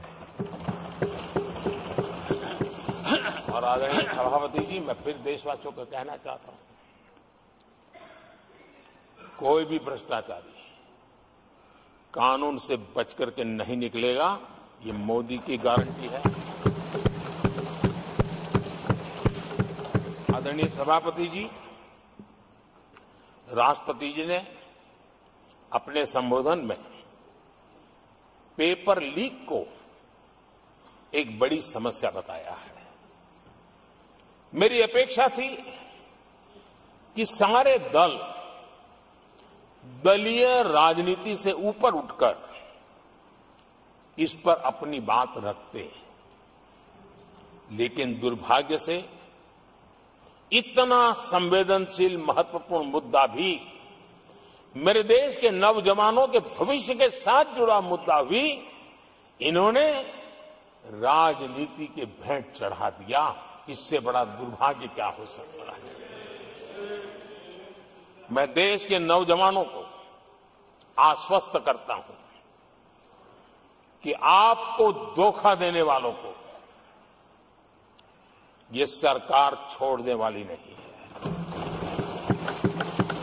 मेरे देश के नौजवानों के भविष्य के साथ खिलवाड़ करने वालों को सख्त से सख्त सजा मिले, इसके लिए एक के बाद एक एक्शन लिए जा रहे हैं। संसद में इन गड़बड़ियों के खिलाफ सख्त कानून भी हमने बनाया है। हम पूरी सिस्टम को मजबूती दे रहे हैं कि भविष्य में मेरे देश के नौजवानों को आशंका भरी स्थिति में भी रहना न पड़े, पूरे विश्वास के साथ वो अपने सामर्थ्य को प्रदर्शित करें और अपने हक का प्राप्त करें। इस बात को लेकर के हम काम कर रहे हैं। आदरणीय सभापति जी, यहां कुछ आरोप लगाने की फैशन है, लेकिन कुछ आरोप ऐसे उसके जवाब घटनाएं खुद दे देती है और प्रत्यक्ष को प्रमाण की कोई जरूरत नहीं होती है। जम्मू कश्मीर में हाल में हुए लोकसभा चुनाव में मतदान के जो आंकड़े हैं वो पिछले 4 दशक के रिकॉर्ड को तोड़ने वाले हैं। और इसको सिर्फ कोई घर से गया बटन दबा के आया इतना नहीं है, भारत के संविधान को स्वीकृति देते हैं, भारत के लोकतंत्र को स्वीकृति देते हैं, भारत के इलेक्शन कमीशन को स्वीकृति देते हैं। ये बहुत बड़ी सक्सेस है आदरणीय सभापति। देशवासी जिस पल की प्रतीक्षा करते थे वो आज इतनी सहज सरलता के सामने दिख रही है। आदरणीय सभापति, बीते अनेक दशकों में बंद, हड़ताल, आतंकी धमकियां, इधर उधर बम धमाके की कोशिशें एक प्रकार से लोकतंत्र पर ग्रहण बनी हुई थी। आज इस बार लोगों ने संविधान पर अटूट विश्वास रखते हुए अपने भाग्य का फैसला लिया है। मैं जम्मू कश्मीर के मतदाताओं को विशेष रूप से बधाई देता हूं। आदरणीय सभापति जी, जम्मू कश्मीर में आतंकवाद से हमारी लड़ाई एक प्रकार से अंतिम दौर में है, अंतिम चरण में है। आतंक के बचे हुए नेटवर्क को भी हम सख्ती से नेस्त नाबूद करने के लिए पूरी व्यूहरचना के साथ आगे बढ़ रहे हैं। बीते 10 वर्षों में पहले की तुलना में आतंकी घटनाओं में बहुत गिरावट आई है। अब पत्थरबाजी की खबरें भी शायद ही किसी कोने में एक आध बार आ जाए तो आ जाए। अब जम्मू कश्मीर में आतंक और अलगाव खत्म हो रहा है और इस लड़ाई में जम्मू कश्मीर के नागरिक हमारी मदद कर रहे हैं, नेतृत्व कर रहे हैं। ये सबसे जरा विश्वास पैदा करने वाली बात है। आज वहां टूरिज्म नए रिकॉर्ड बना रहा है, निवेश बढ़ रहा है। आदरणीय सभापति जी, आज जो नॉर्थ ईस्ट को लेकर सवाल उठाते हैं, उन्होंने नॉर्थ ईस्ट को अपने हाल पर छोड़ के रखा था, क्योंकि उनकी जो चुनावी हिसाब किताब होता है, नॉर्थ ईस्ट से इतनी ही लोकसभा की सीटें हैं, क्या उससे राजनीति में फर्क पड़ता है? कभी कोई परवाह नहीं, उसे उनके नसीब पर छोड़ दिया था। हम नॉर्थ ईस्ट को आज देश के विकास का एक सशक्त इंजन बनाने की और ताकत से लगे हैं। नॉर्थ ईस्ट पूर्वी एशिया के साथ ट्रेड, टूरिज्म और कल्चरल कनेक्टिविटी उसका गेटवे बन रहा है।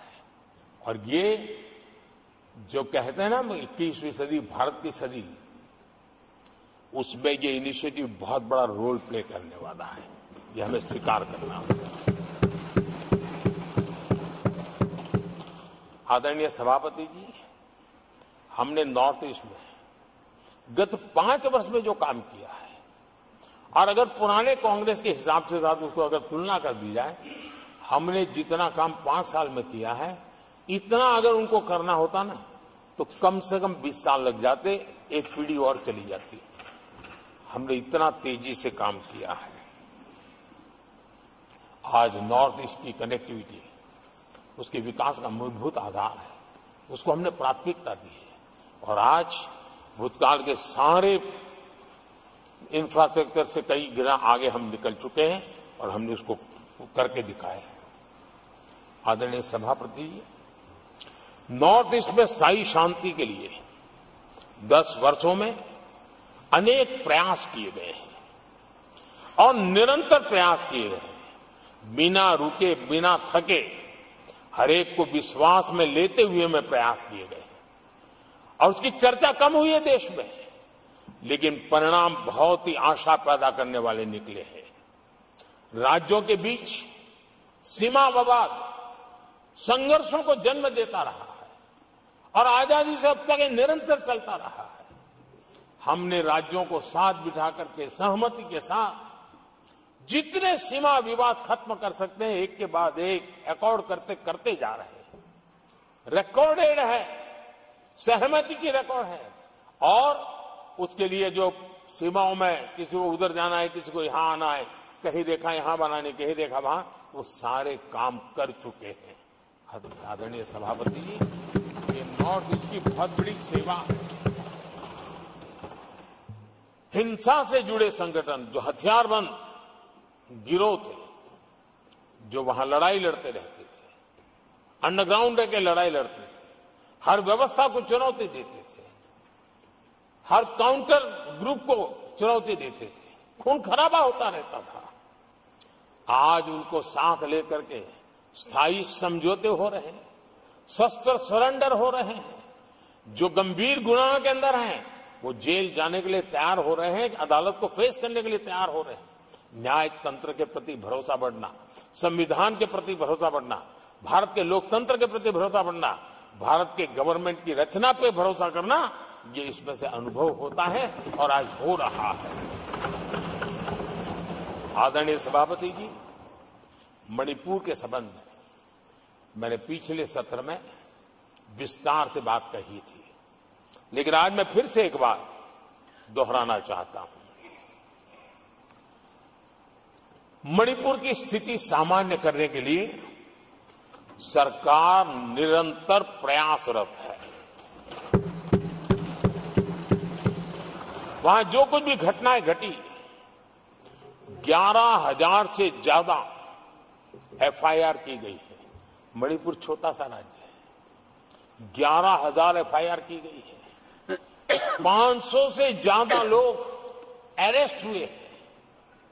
आदरणीय सभापति जी, इस बात को भी हमें स्वीकार करना होगा कि मणिपुर में लगातार हिंसा की घटनाएं कम होती जा रही है। इसका मतलब शांति का आशा रखना, शांति पे भरोसा करना संभव हो रहा है। आज मणिपुर के अधिकांश हिस्सों में आम दिनों की तरह स्कूल चल रहे हैं, कॉलेज चल रहे हैं, दफ्तर और दूसरे संस्थान खुले रहे हैं। आदरणीय सभापति जी, मणिपुर में भी जैसे देश के अन्य भागों में परीक्षाएं हुई, वहां भी परीक्षाएं हुई हैं और बच्चों का अपनी विकास यात्रा जारी रखी है। आदरणीय सभापति, केंद्र और राज्य सरकार सभी से बातचीत करके शांति के लिए, सौहार्द रास्ता खोलने के लिए लगातार प्रयास कर रही है। छोटे छोटे इकाइयों को जोड़ करके इन ताने बाने को गूंथना एक बहुत बड़ा काम है और शांतिपूर्ण तरीके से हो रहा है। बीते समय में पहले की सरकारों में ऐसा नहीं हुआ है। गृह मंत्री स्वयं कई दिनों तक वहां रहे हैं, गृह राज्य मंत्री हफ्तों तक वहां रहे और बार बार वहां जाकर के संबंधित लोगों को जोड़ने का प्रयास करते रहे हैं। आदरणीय सभापति जी, पॉलिटिकल लीडरशिप तो है ही, लेकिन सरकार के सभी वरिष्ठ अधिकारी जिसका जिसका इन काम से संबंध है, वे लगातार वहां फिजिकल जाते हैं, लगातार वहां संपर्क में रहते हैं और समस्या के समाधान के लिए हर प्रकार से प्रयासों को बल दिया जा रहा है। आदरणीय सभापति जी, इस समय मणिपुर में बाढ़ का भी संकट चल रहा है और केंद्र सरकार राज्य सरकार के साथ मिलकर के पूरा सहयोग कर रही है। आज ही एनडीआरएफ की 2 टीमें वहां पहुंची है, यानी कि प्राकृतिक मुसीबत में भी केंद्र और राज्य मिलकर के मणिपुर की चिंता कर रहे हैं। आदरणीय सभापति जी, हम सभी को राजनीति से ऊपर उठ करके वहां की स्थिति को सामान्य बनाने में सहयोग करना चाहिए, ये हम सबका कर्तव्य है। आदरणीय सभापति जी, जो भी तत्व मणिपुर की आग में घी डालने की कोशिश कर रहे हैं, मैं उनसे आगाह करता हूं कि ये हरकतें बंद करें। एक समय आएगा मणिपुर ही उनको रिजेक्ट करने वाला है, ऐसे लोगों को। आदरणीय सभापति जी, जो लोग मणिपुर के इतिहास को जानते हैं, मणिपुर की घटनाक्रम को जानते हैं, उनको पता है कि वहां का सामाजिक संघर्ष का एक लंबा इतिहास रहा है। उस संघर्ष की मानसिकता की जड़ें बहुत गहरी हैं, इसको कोई नकार नहीं सकता है।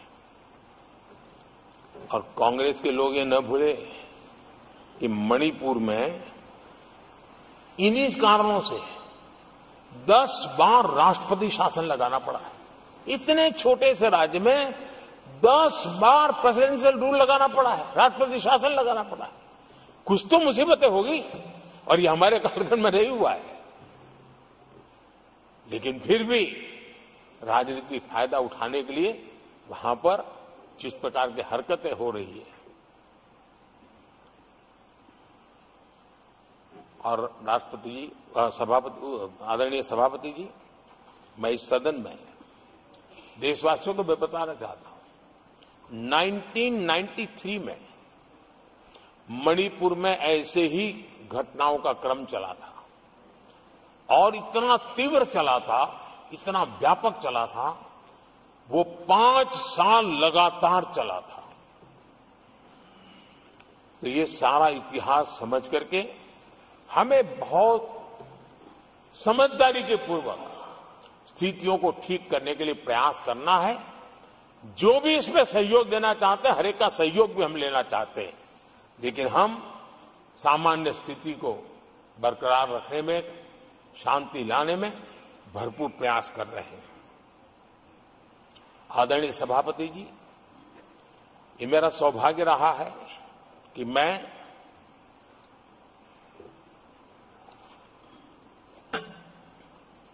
प्रधानमंत्री प्रधान सेवक के रूप में यहां आया।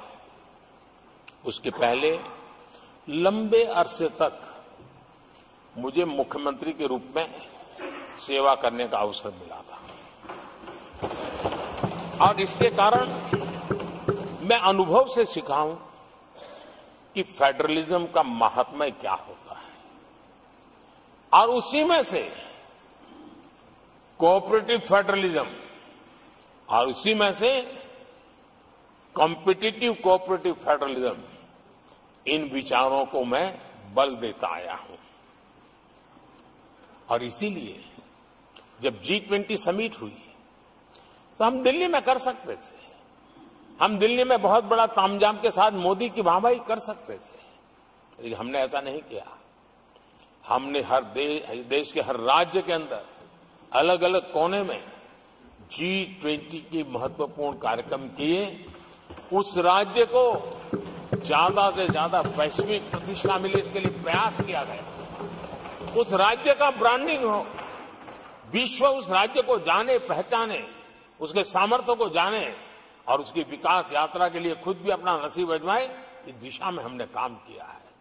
क्योंकि हम जानते हैं कि फेडरलिज्म के और रूप होते हैं।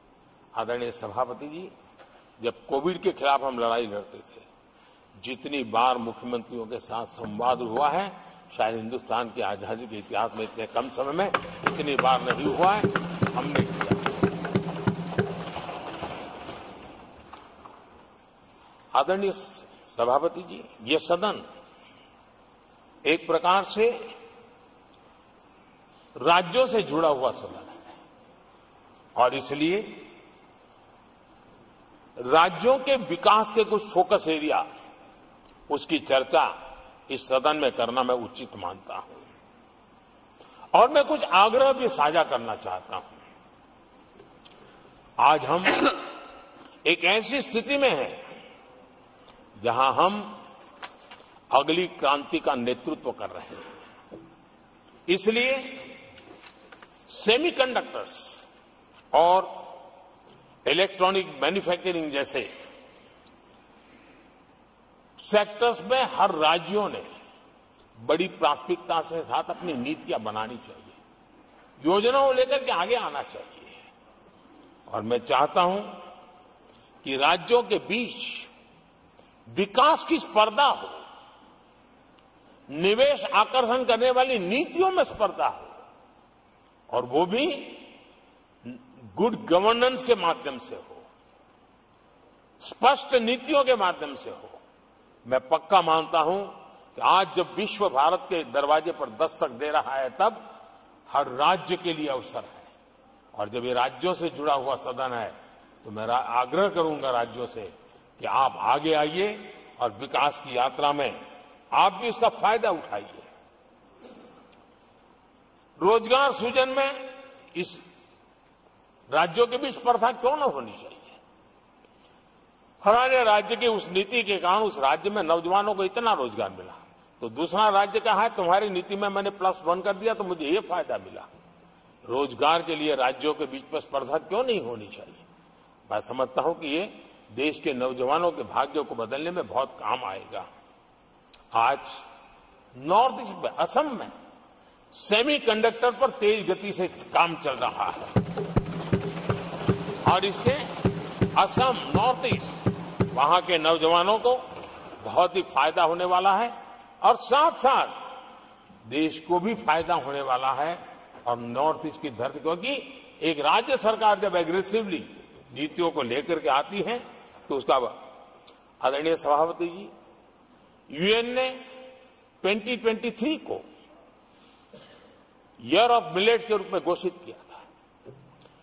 ये भारत की अपनी खुद की ताकत है। मिलेट्स हमारे छोटे किसानों की ताकत है और जहां कम पानी है, जहां सिंचाई की सुविधाएं नहीं है, वहां पर मिलेट्स, जो कि एक सुपर फूड है, मैं मानता हूं कि राज्य इसके लिए आगे आए, अपने अपने राज्य के इस सुपर फूड को, मिलेट्स को लेकर के वैश्विक बाजार में जाने की योजना बनाए।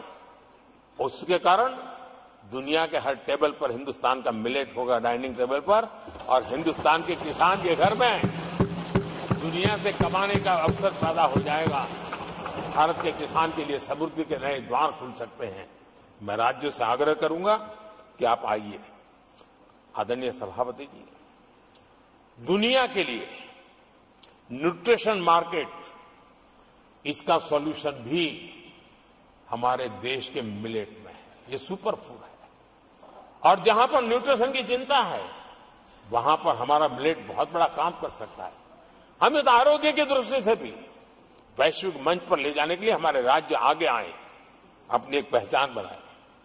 आदरणीय सभापति जी, 21वीं सदी में ईज ऑफ लिविंग, ये सामान्य मानवीय का हक है और मैं चाहता हूं कि राज्य सरकार अपने यहां के नीति, नियम, व्यवस्थाएं उस प्रकार से विकसित करें ताकि सामान्य नागरिक को ईज ऑफ लिविंग का अवसर मिले। और इस सदन से राज्यों को अगर वो संदेश जाता है तो देश के लिए उपयोगी होगा। आदरणीय सभापति जी, भ्रष्टाचार के खिलाफ जो हमारी लड़ाई है, उसको हमें कई स्तरों पर नीचे ले जाना पड़ेगा और इसलिए चाहे पंचायत हो, नगरपालिका हो, महानगर पालिका हो, तहसील पंचायतें हो, जिला परिषद हो, ये सारी इकाइयों में एक ही मिशन के साथ भ्रष्टाचार से मुक्ति का राज्य अगर बीड़ा उठाएंगे तो हम बहुत तेजी से देश के सामान्य मानवी को जो भ्रष्टाचार से जूझना पड़ता है उससे मुक्ति दिला सकते हैं। आदरणीय सभापति जी, समय की मांग है कि हमारे यहां एफिशिएंसी अब होती है चलती है का जमाना चला गया है। 21वीं सदी में भारत को अगर भारत की सदी के रूप में अपने आप को प्रस्तावित करना है तो हमारे गवर्नेंस के मॉडल में, हमारे डिलीवरी के मॉडल में, हमारे निर्णय प्रक्रिया के मॉडल में एफिशिएंसी बहुत अनिवार्य है। मैं आशा करता हूं कि सर्विस की स्पीड बढ़ाने में, निर्णयों की स्पीड बढ़ाने में एफिशिएंसी की दिशा में काम होगा। और जब इस प्रकार से काम होते हैं तो ट्रांसपेरेंसी भी आती है, इफ्स एंड बर्ड्स भी नहीं रहते हैं और सामान्य मानवीय के हकों की रक्षा भी होती है और ईज ऑफ लिविंग, इसका एहसास हर नागरिक कर सकता है। आदरणीय सभापति जी, मेरा एक कन्विक्शन है और मैं मानता हूं कि आज समय की मांग है हमारे देश के नागरिकों के जीवन से सरकार की दखल जितनी कम हो उस दिशा में हमने प्रयास करना चाहिए। रोजमर्रा की जिंदगी में सरकार सरकार सरकार, अब हम उस दिशा में जा रहे हैं। तब हां, जिनको सरकार की जरूरत है, जिनके जीवन में सरकार की उपयोगिता आवश्यकता है, उनके जीवन में सरकार का अभाव नहीं होना चाहिए। लेकिन जो अपने बलबूते पर जीवन को आगे बढ़ाना चाहते हैं, सरकार का प्रभाव उनके रोकने का प्रयास न करें और इसलिए सरकार की दखल जितनी कम हो वैसी समाज और सरकार की व्यवस्थाओं को विकसित करने के लिए मैं राज्यों से आग्रह करता हूं कि आप आगे आइए। आदरणीय सभापति जी, क्लाइमेट चेंज के कारण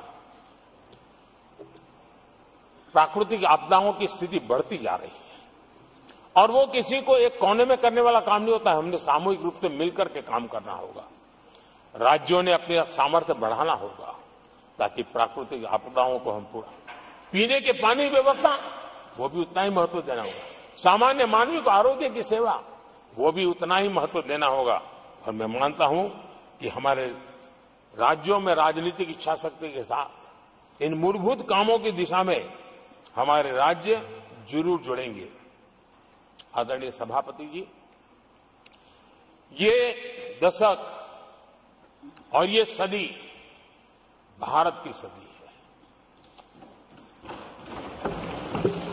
लेकिन भूतकाल हमें कहता है कि अवसर तो पहले भी आए थे, लेकिन हम अपने ही कारणों से अपने अवसरों को खो चुके थे। अब हमें अवसर खोने की गलती नहीं करनी है। हमें अवसरों को ढूंढना है, हमें अवसरों को जकड़ना है और अवसरों के सहारे हमें अपने संकल्पों को सिद्ध करना है, उस दिशा में जाने का। इससे बड़ा कोई समय नहीं हो सकता है जो समय आज भारत के पास है।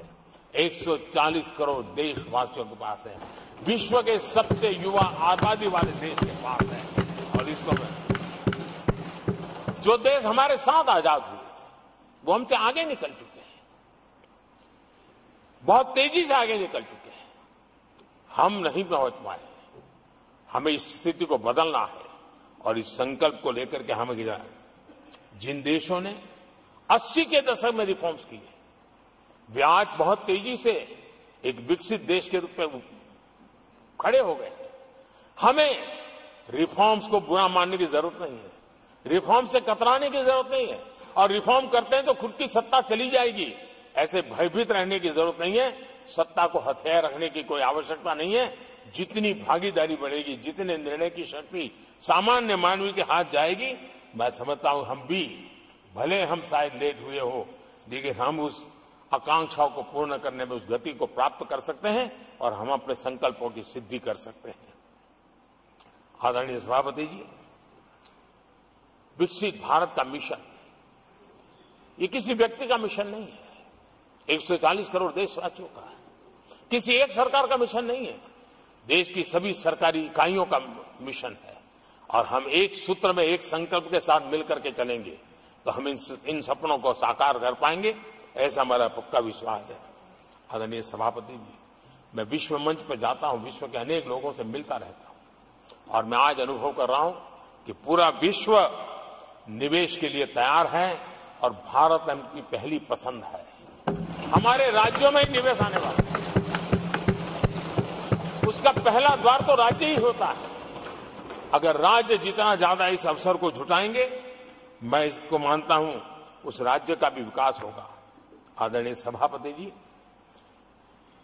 जिन जिन बातों को हमारे माननीय सदस्यों ने उठाया था, उन सबको संकलित रूप में जानकारी देने का मैंने प्रयास किया है।